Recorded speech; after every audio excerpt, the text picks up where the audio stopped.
మాది గుండాపురము ఓబ్లేస్ వాళ్ళ అక్కని మాట్లాడుతున్నా. మా అబ్బాయి చనిపోయి ఇప్పటికి 3 నెలలు అవుతుంది. కనీసం ఎవరే కానీ పోలీసు వాళ్ళు కానీ రాజకీయ నాయకులు కానీ ఎవరే కానీ కనీసం ఏం జరిగిందని కూడా ఆ విషయం కూడా మాకు తెలియట్లేదు.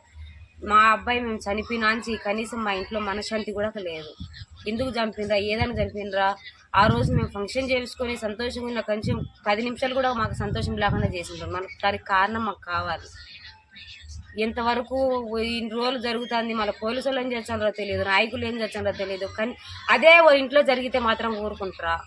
వాళ్ళ ఫ్యామిలీలో ఒక్కరు కానీ అట్లా బాధపడితే వాళ్ళు ఊరుకుంటారా?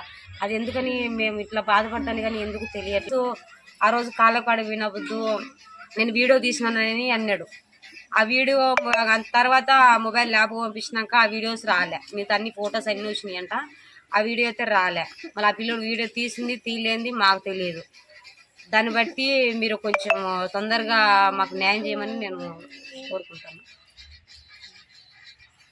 ప్రతి ఒక్కరూ తప్పనిసరిగా యూట్యూబ్లోకి వెళ్ళి కడప వార్తను లైక్ చేయండి, సబ్స్క్రైబ్ చేయండి. ఇట్లు మీ జి రమణయ్య, ఎడిటర్, కడప వార్త.